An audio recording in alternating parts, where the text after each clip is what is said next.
들을수록 공부가 되는 본격 시사 클래스 뉴스 공감 오창익입니다.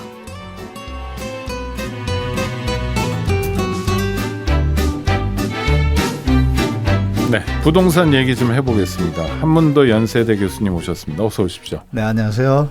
일단 예. 앞서 대통령이 오늘 국정점검, 네. 국정과제 점검 회의를 하면서 네. 다주택자들의 세금을 깎아줘야 된다. 왜냐하면 네. 이 사람들이 세금을 많이 내면 그게 고스란히 세입자의 부담으로 간다. 어떻게든 부담을 넘긴다. 그러니 세입자들의 고통을 줄이려면 약자를 보호하려면 세금을 깎아줘야 된다. 어떻게 평가하십니까? 대통령이 하실 소리는 아니었던 것 같습니다. 네, 어떤 의미에서요? 네. 다주택자는 전체 국민의 지금 국민 대보고서였지 않습니까? 네. 전체 국민의 200만 가구 정도가 이제 다주택자거든요. 그러니까 1가구 2주택부터가 다주택이죠. 네, 맞습니다. 다 다주택자죠. 네. 집이 하나 이상인 분, 2개 이상인 분들은 다주택자죠. 네, 200만. 그분들이 한 200만 좀 넘습니다. 네. 넘는데 대한민국 가구 수가 2,200만이에요. 네. 그러면 몇 프로인가요? 10분의 1 정도. 네, 나머지 네. 90%는 뭔가요? 국민이에요. 그럼 네. 제가 볼 땐 90%를 위한 국민보고를 해야지 왜 10%를 위한 국민보고를 할까요? 다주택자를 위해서. 아니 그러니까 대통령 말씀은 네. 그게 세입자들에게 유리하다라고 하니까. 그거는 그 단어의 그 논리를 가지고 네. 호도하는 거죠.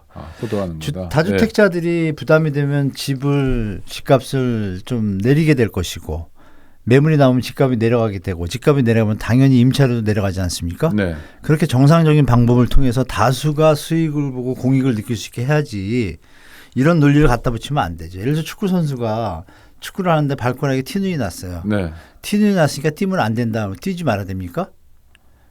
이런 논리인 거죠. 단어의 어떤 교합을 통해 가지고 네네. 저는 국민을 좀 호도하는 경향이 있다고 봅니다. 말로는 약자라는 말을 집어넣긴 네, 약자 했지만 코스프레죠. 실제로는 약자를 위한 게 아니라 부자를 위한 거였다. 네. 네. 저번에 상생임대인 제도도 똑같지 않았습니까? 네. 말씀은 임대인의 뭐 5% 하락, 인상률 5% 정도 이내하면 임차인한테 세제, 월세 세액 공제 뭐 이거 해가지고 임차인한테 혜택이 가는 것 같은데 내용을 들여다보니 5억짜리 보증금에 한 7억짜리 시세 주택 가격을 제가 계산을 해보니까 양도세 감면 혜택을 임대인한테 줬잖아요. 네. 그분들은 혜택 보는 게 한 8천만 원 1억 가까이 됩니다. 그리고 세입자 국민들은 한 700만 원밖에 안 돼요. 누가 더 혜택을 보죠? 1억대에 700만 원. 네. 답이 나와 있네요. 네. 그러니까 이런 흐름이 제가 볼 때는 좀 석연치 않습니다. 왜 윤석열 대통령께서 미친 집값 때문에 정권을 잡으셨잖아요. 그랬죠. 그렇다면 네. 이제 국민과 서민과 무주택자를 위해서 그리고 후세들을 위해서 그런 방향으로 접근을 하셔야 되는데 왜 첫 번째가 다주택자 접근이죠? 언제부터 대한민국이 상위 10%의 국민들을 그렇게 보호하고 그렇게 해왔습니까? 사실 상위 10% 또는 상위 1% 네. 국민들은 국가가 특별히 챙겨주지 않아도 그럼요. 자기 능력으로 잘 사시는 분들 네네. 아닙니까? 그러니까 저는 그래서 좀 아쉽다고 생각합니다. 이번에 대통령께서 이런 표현보다는 네. 다주택자분들이 다수의 국민들을 위해서 뭐 세금이 좀 과중하더라도 조금 좀 이해해주고 과중하면 좀 파셔서 집을 팔아라. 집값을 좀 네. 낮추게 해서 국가에 좀 도움이 됐으면 좋겠다. 이렇게 얘기했으면 얼마나 멋있을까요? 네. 그게 더 원칙론적으로 맞지 않을까? 저는 그렇게 생각합니다. 예. 네. 대통령이 단어를 몇 개 조합해서 실제로는 부자만 편들고 있다. 네네. 이렇게 보이는데요. 지금 부동산 시장은 꽁꽁 얼어붙은 거죠? 얼어붙진 않았습니다. 일단 그렇습니까? 한 달에 얼어붙은 상태인데요. 네. 제가 보는 관점에서 그래도 한 달에 서울 같은 경우에 지금 한 500개, 600개 최저치지만 거래는 되거든요. 매매가요? 네, 주택 매매. 아파트만. 네, 아파트만. 그러면 뭐 단독 다세대 다 합치면 한 800개에서 1000개는 거래가 되지 않습니까? 네. 다만 주택 가격이 너무 비싸니까 수요자들께서 더 내려오기를 바라시는 거고 버블이 좀 조정이 되길 바라시는 거잖아요. 근데 지금 이제 전부 하락한 게 아니고 일부 많이 올랐던데 그때 그런 곳들이 이제 뭐 너무 급하게 막 두세 배 오른 곳들은 한 50% 내려온 곳도 조금 있습니다. 그러나 평균적으로 보면 한 5% 10%밖에 안 내렸습니다. 평균 가격으로는. 네. 그러니까 오른 가격에 대비해서 많이 안 내렸죠. 국민들은 더 내려 살려고 하는데 그 부분이 제가 볼 때 이제 비상 상황이라 얼어붙었다고 하는데 가격이 비싸기 때문에 당연히 수요자들이 외면을 하게 되겠죠. 게다가 미국이 금리를 인상했잖아요. 그 인상 부담분을 가지고 집을 산다는 것은 예전에 2배의 부담이 있기 때문에 지금 주택 가격은 그렇지 않아도 비쌌는데 저금리일 때도 네. 그거이면 2배 비싼 거죠. 효과가. 그렇지. 그러니까 뭐 당연히 더 빚을 내려와야 얻게 돼. 되면, 시간이. 네. 그래야 국민들이 수요층 무주택자분들이 접근할 수 있는 정상적인 시장이 되겠죠. 근데 그거를 갖다 너무 인위적으로 막으면 또 안 되겠죠. 그래서 네. 시장에 그동안 문재인 정부 때 했던 얘기가 뭔가요? 시장에 맡겨둬라. 시장에 맡겨둬야 되는 거 아닌가요? 그러다가 경제의 위기가 되거나 경제 위기가 국민한테까지 전이가 돼서 국가의 존립이 위험하다든지 이런 느낌이 있을 때 대책이 나와야겠죠. 당연히 과도한 버블에 대해서는 조정이 돼야 되고 우리가 2008년 글로벌 금융위기 때 1년 안에 네. 1년 안에 우리의 위기도 아니었잖아요. 미국의 위기였음에도 그렇죠. 불구하고 대한민국이 종합건설사가 한 111곳 제 기억에 그리고 그 전문 건설업이 한 250개 정도가 부도가 났습니다. 네. 그래도 뭐 대한민국 문제 없었거든요. 충격은 그 정도 있었지만. 가지고는 네. 그리고 1년 뒤에 정부에서 아, 이제는 좀 더 무너지면 위험하다 싶어서 대책도 더 내고 그때 이제 요번에 막 PF 뭐 부실 지원책 나왔잖아요. 그때 이제 대책을 꾸립니다. 그 얘기는 뭐냐면 과도하게 투기성을 가지고 주택 건설 사업에 들어가신 분들의 그게 잘못됐다는 게 조정이 되는 과정을 놔뒀던 거죠. 그 과정이 있어야 당연히 또 정상적인 균형 가격으로 쇠기하지 않습니까? 네. 그럼 교수님 말씀을 들어보면 네네. 거품이 많이 꼈단 말이에요. 문재인 정부 많이 시기에. 꼈죠. 네. 네, 어떤 맞습니다. 뭐 박근혜 2배 정부 때부터 끼기 시작한 게 이제 문재인 정부 때까지 더 끼고 뭐 그렇죠. 많이, 문재인 많이 정부 꼈죠. 시기에 빵 터졌다 맞습니다. 싶을 정도로 네네. 그게 다 거품이면 네. 그 거품이 상당히 가라앉을 때까지 이 활발한 거래는 없겠네요. 그렇죠. 그러면 내년에도 부동산 시장은 이를테면 실수요자의 움직임은 좀 있겠지만 네. 꽝꽝 얼어붙지 않겠습니까? 네, 얼어붙은 상태로 한 1, 2년은 갈 것 같습니다. 1, 제 2 년은, 생각에. 네. 네. 최소한. 금리 인상이 또 끝나지도 않았잖아요. 네. 그래서 내년은 좀 조심하셔야 됩니다. 뭐 주위에서 뭐 금리 멈추면 뭐 집 사고 반등할 거다 이런 소리들이 좀 나오거든요. 제가 볼 때 30년 동안 저도 부동산을 했지만 네. 대한민국 역사상 그런 적은 없거든요. 반등을 하지만 불과 한 2, 3개월, 6개월이면 가라앉습니다. 네. 그래서 규제 완화를 막 할 때 좀 조심하시기 바라고 저번 주에도 1110 대책 나왔잖아요. 네. 나오고 나서 서울의 주택 가격이 하락폭이 0.5였다면 0.4로 줄이더라고요. 상승으로 돌아서라고 그 했는데 정도. 네. 그랬는데 그것이 11월 10일, 20일, 30일 지나고 12월 15일이잖아요. 네. 3주 지나니까 더 내려갔습니다. 그러니까 안 통하는 거예요, 국민들한테. 예전처럼 이렇게 뭐 이렇게 미끼를 주는 게 안 통하는 거죠. 시장 가격 자체가. 근데 부동산 정책이 문재인 네. 정부 때도 공급을 좀 해야 된다 하는 네, 얘기가 맞습니다. 많았고 또 특히 언론에서 그런 얘기를 굉장히 많이 살뜰하게 맞습니다. 해줬고요. 네, 맞습니다. 부동산 전문 기자라는 분들 몇 사람 이름도 기억나는데 아, 그런 네. 사람들이 많이 떠들었어요. 네네. 그러면 지금 부동산이 이렇게 얼어붙으면 새로 분양하는 물건 같은 경우에 미분양 사태가 많이 나겠죠. 나오고 예. 그러면 건설 회사 쪽은 좀 경영에 부담도 어렵습니다. 생길 텐데 네. 이런 걱정을 우리가 할 필요는 없는 건가요?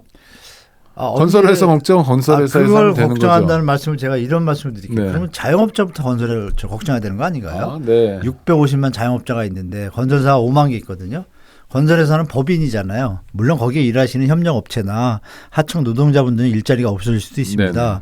그러나 다시 뭐 다른 일자리를 찾으시면 되는 것이고 그 법인이 과도하게 주택 가격을 왜곡시키고 주택 토지 가격을 높이고 이런 것들이 국가 경제에 도움이 안 되잖아요. 어느 지점에 이르게 되면. 그러니까 이런 부분이 정리가 되면 다시 어떤 그 숨통이 좀 트이거든요. 경제가 어느 네. 정도처럼. 그때 다시 움직이는 게 낫지. 그럼 또 다시 일자리가 생길 것이고. 근데 지금 그걸 끌고 가다 보면 미국의 서브프라임은 아니지만 더 큰 사태가 벌어질 수도 있잖아요. 그래서 이거를 저 뭐 건설업자들은 그럽니다. 지금 5만 몇 개가 있습니다. 대한민국에. 그리고 여러분이 기억하실 게 지금 인구가 줄면서 우리 적정 주택 공급량이 예전에는 50만이었습니다. 네. 1년에. 근데 지금은 30만 호, 35만 호로 줄었어요. 그러면 우리가 제일 많이 지을 때가 58만 호 지었습니다. 한 해 동안. 네. 대한민국의 건축 능력은 58만 호예요. 1년에. 근데 지금 30만 호밖에 못 짓는데 건설회사는 더 생겼어요. 왜 더 생겼냐면 집값이 막 상승기에 너나 나나 할 거 없이 어떻게든 해가지고 돈을 벌고 싶으니까 건설회사 막 생긴 거예요. 그러니까 아이스크림 만드는 회사도 건설하고 쇠 만드는 회사도 건설하고 이런 식으로요. 그러니까 네. 전문성이 없이 다들 어떤 일확천금을 노린 건설회사도 네. 많다는 얘기죠. 근데 그런 건설회사를 도와줘야 됩니까? 근데 제가 아니잖아요. 교수님께 여쭤보는 건 네네. 교수님 빼고요. 네네. 사실 부동산 관련 교수님이 전문 연구자들 네네네네. 또 전문 기자들 네. 이런 분들이 살뜰하게 건설사 걱정을 많이 하고 네, 그런- 친하신가 보죠. 뭐. 그런 이야기가 굉장히 어떤 흐름을 형성하고 국가 정책에도 영향을 미쳐 왔잖아요, 지금까지. 그건 제가 좀 심하게 말씀드리면 이럴 가능성이 있습니다. 네. 그 무주택자나 서민을 위해서 정책을 하게 되면 과외돈을 벌 수가 없습니다. 기자나 과외돈, 네. 선생님, 옛날 공무원 선생님들이 봉급이 작을 때 과외를 해서 또 생활 수익을 더 맞췄잖아요. 아주 옛날일 것 같긴 합니다만. 제가 네. 초등학교, 중학교 때 그랬던 네, 것 네. 같아요. 워낙 봉급이 작았으니까. 네, 네. 근데 지금 먹고 살만 함에도 불구하고 돈을 더 탐욕하다 보니까 네. 그럴 가능성이 저는 높다고 추론이 돼요. 그러다 보니 제가 앞만 봐도 근데 사석에서 이제 만나서 여쭤보면 제 말이 틀리다고는 안 합니다. 아, 그럼 뭐 얘기는 다 정리가 되겠죠. 네, 네. 더 말씀드리기 좀 그렇습니다. 네, 네, 아니 뭔지 알겠습니다. 네, 네, 이를테면 네. 건설사가 베이스가 된 여러 학회들이 있을 거고, 네, 맞습니다. 그런데 네. 프로젝트도 하고 외국도 모시고 다니고, 그다음에 네. 토론이나 발제하면 두둑하게 봉투 챙겨드리면, 다 아시네요, 이거. 아니 그러면 네. 사랑이 생기죠, 그런 사랑이. 네, 네, 네, 그런 분들의 목소리가 너무 많이 큰데, 근데 학자가 문제는- 그러면 안 되지 않나요? 그러니까요. 그러니? 문제는 주택 정책이 왜곡되니까요. 맞습니다. 예. 그래서 드리는 말씀. 그러니까 앵커님이 이렇게 아실 정도니까 저희들은 더 잘 알겠죠. 그 그러니까요. 내용을. 그래서 네. 드릴 말씀이 없습니다. 아, 사실 네. 개인적으로 뭐 국민의 부끄럽다 시청자분들한테 이렇게 송구한 마음이 좀 말씀하시죠. 있습니다. 송구하다. 예. 네. 자, 집값은 계속 하락할 텐데 문제는 교수님이 관심 가지는 무주택자나 네네. 또는 주거 기본권을 잘 보장받지 못하는 사람들 입장에서는 맞습니다. 저는 이럴 때가 하나의 전환점 터닝 포인트가 될 수도 있을 것 같은데요. 지금이라도 윤석열 정권이 부동산 정책을 이렇게 좀 바꿨으면 좋겠다는 건 어떤 게 있을까요? 지금 이제 형태가 다주택자를 위한다든지 건설사를 위하는 형태로 좀 보이는 면이 좀 있지 않습니까? 네네. 그래서 젊은 층한테 제가 길 가다 여쭤보면 아니 왜 그 이 비싼 집값을 우리 보고 빚내서 집 사라 그럽니까? 대부분입니다. 다 알고 있습니다. 그러니까 제 생각에 정책 전환을 바꿔서 정권을 잡으실 때 이 미친 집값을 잡겠다고 정권 잡으셨잖아요. 네네. 그러면 이제 그 방향으로 가야 되는데 조금 지금 모양새가 조금 틀린 것 같기도 한데 저 같으면 예를 들어서 이런 정책을 얘기하시는 분도 있어요. 지금 대한민국 출산율이 엊그제 뉴스가 나왔는데 0.8인가 그렇잖아요. 네, 엄청납니다. 그러면 인구가 네. 한 세대마다 반씩 주는 거지 않습니까? 그래서 어떤 뭐 외국 학자가 논문에서 2100년인가요? 대한민국 인구가 뭐 반쪽이 아니라 반의 반쪽 나서 네네. 국가가 없어지겠다. 이 추세라면 그러면 국가가 할 일은 정해졌잖아요. 출산을 하고 젊은 세대들이 이어져야 이게 시장 구조도 맞고 경제 구조도 맞잖아요. 뒤에 세대가 없으면 끝나잖아요. 네. 그러니까 뒤에 세대가 지금 집값 때문에 저는 다 전부는 아니지만 집값도 큰 역할을 한다고 봐요. 주택가격이 너무 비싸니까 자꾸 결혼을 안 하시게 되고 네. 자꾸 워라밸 쪽으로 가시게 되고 본의 아니게 반타의적인 거죠. 그럼 이건 국가가 책임져야 되잖아요. 헌법에도 나옵니다. 37조 23조 다 나와요. 쾌적한 환경을 갖고 생활을 할 수 있도록 국가가 책임지는 게 나오고 네. 환경을 조성뿐이 아니라 의무도 진다라고 국가가 나와 있어요. 헌법에도. 그럼요. 네, 헌법 그런 개념에서 34조 보면은- 기억납니다. 모든 그럼- 국민은 인간다운 생활을 할 권리를 네, 가진다. 맞습니다. 네. 제가 외우지 못해서 네, 죄송합니다. 아닙니다. 그러니까 그런 내용들이 너무 많은데 그렇다면 예를 들어서 미분양 물건이 났어요. 네. 나면은 국가가 진짜 국민을 위하고 젊은 층을 위하고 미래를 위한다라면 그거를 국가가 매입을 해서 공공주택화 시키고 임대주택화 시키고 네. 민간이 지었으니까 잘 지었을 거 아니에요? 도와줄 게 아니라 건설사를 도와줄 게 아니라 그냥 이익 다 빼고 원가에 다 사들여서 네. 그거를 우리 공공임대주택으로 젊은이들한테 결혼하는 세대들한테 일단 임대를 받고 줘요. 싸게. 주는데 만약에 아이를 하나 출산한다. 그럼 그 임대료를 뭐 20, 30% 깎아주고 아, 둘을 출산하면 50% 깎아주고 다자녀를 출산하면 100% 깎아주면 네. 주거가 안정이 되잖아요.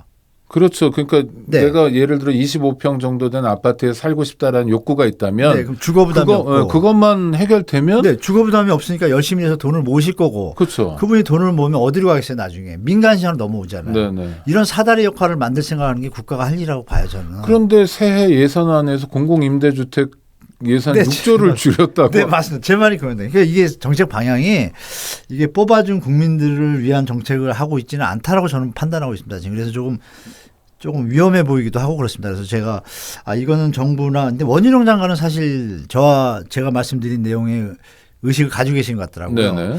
자주 나오셔가지고 집값이 하향돼야 된다라고 계속 말씀을 하시는데 나머지 정책 당국자들하고 의견 조율이 안 된다고 좀 제가 느낌을 받거든요.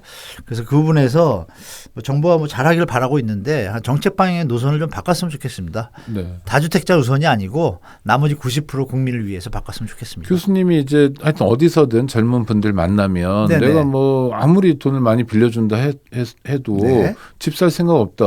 내가 왜 이렇게 힘들게 살아야 되냐. 맞습니다. 라는 분들이 많다고 그랬잖아요. 진짜 맞습니다. 그런데 그런 생각을 가졌다 하더라도 네. 언론에서 또는 곳곳에서 불패 신화를 얘기하면서 야 부동산 지금 구입하지 않으면 너는 도태되는 거야.